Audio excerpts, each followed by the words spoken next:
Salut, ça chill ou quoi? J'ai un peu de temps, alors parlons vite, parlons Webtoon, sur l'application du même nom. Au programme, que de l'action. Clair, net, précis. C'est y pas. Et on commence avec Return to Player, adapté par Homki avec au dessin Seon. Ce webtoon raconte l'histoire de Kim Sae-han. Un jour, le monde est devenu un jeu. Des monstres ont commencé à apparaître un peu partout dans le monde en tuant des gens. Pour se défendre, les humains deviennent des joueurs, avec comme pour but de finir le jeu, forcément, en accomplissant des quêtes à l'instar d'un MMORPG classique. Les quêtes sont données par les maîtres du jeu, qui, selon Kim, sont les seuls à vraiment s'amuser. Ces derniers ne sont pas vraiment humains, personne ne les connaît vraiment. C'est sûrement des entités supérieures. Certains d'entre eux utilisent leur joueur favori comme avatar pour être de la partie. Notre héros finit enfin le jeu, mais après 10 ans. Sauf que c'est le seul survivant en fait. Pendant la cinématique de fin, une boîte de dialogue apparaît, lui demandant s'il veut recommencer le jeu. Voyant là une opportunité pour obtenir une bonne fin, Kim accepta. Ouais, c'est un bon gros isekai des familles. Pour ceux qui savent pas, les isekai sont des œuvres où en gros, les personnages principaux se voient transportés dans un monde parallèle. Et ce monde est souvent comparable aux jeux vidéo, de type RPG. Compétences, sorts, niveau du personnage, bref, t'as compris le truc. Alors perso, je suis pas un grand fan des isekai. Mais celui-ci m'a intrigué car le héros recommence le jeu en gardant ses compétences. L'univers est bien détaillé. En plus, le héros revit tout, forcément, en changeant de choix par rapport à sa première partie. On a donc son point de vue et ses explications rendant le tout crédible et intéressant. Sang et Papillon est écrit et dessiné par Rumin. 31 chapitres sont actuellement disponibles. Sang et Papillon est une histoire se déroulant dans un futur proche. Le speech est simple, un insecte géant fait son apparition, et les gouvernements veulent le détruire. Disons qu'ils ont essayé. Ils ont eu des problèmes, hein. Du coup, ils ont balancé une bombe biochimique.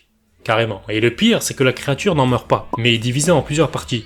Et le pire du pire, c'est que le gaz de la bombe a détruit tous les humains, sauf à Séoul, car la ville coréenne a installé un dôme peu avant la catastrophe. De plus, les insectes rôdent aux alentours et attaquent parfois Séoul, dernier bastion de la civilisation humaine. Puis une fille aux ailes papillons défenda la ville face à ces créatures grâce au pouvoir de son sang. Sauf qu'à force de se battre seule, elle en mourra. Carips, un laboratoire, décide donc de mener une expérience. Elle consiste à prendre le sang de la fille papillon pour l'injecter dans des corps humains. Le mélange donne vie aux enfants papillons qui sont de véritables héros, héroïnes de la nation, enfin, ce qu'il en reste. Nous sommes donc en 2033 et l'auteur raconte l'histoire de Mao Beck, 15 ans amnésique. Il a vécu seul longtemps et souhaite donc être aimé de tous. Puis à l'école, des étudiants s'embrouillent avec lui, le blessant. À la vue du sang, notre héros rentre dans une colère noire, libérant une puissance hors du commun. Au final, quelle est son identité? Un enfant papillon ou au pire un insecte? Et pour le dernier webtoon, on reste toujours dans l'univers des insectes. Jungle Juice est écrit et dessiné par Yong-gung et Juder. 14 chapitres sont disponibles. Lorsqu'il était encore au collège, Sushan, le protagoniste de l'histoire, utilisa le Jungle Juice, un puissant insecticide sur une libellule. Étrangement, elle se changea en poudre absorbée par notre héros. Quelques vomissements et évanouissements plus tard, à son réveil, Sushan eut des ailes dans le dos. Nous voici quelques années plus tard. Sushan étant un étudiant, il est en plus populaire. Beau garçon, intelligent, grand, il a de quoi faire parler de lui. Sauf que derrière cette façade parfaite, personne ne connaît son secret. Et même sa petite amie dont il est follement amoureux, je te rassure, c'est réciproque, enfin, jusqu'au jour où il va la sauver à l'aide des ailes d'une attaque d'un homme insecte. En fait, elle rejette Sushan en le traitant de monstre, sachant qu'il vient de lui sauver la vie.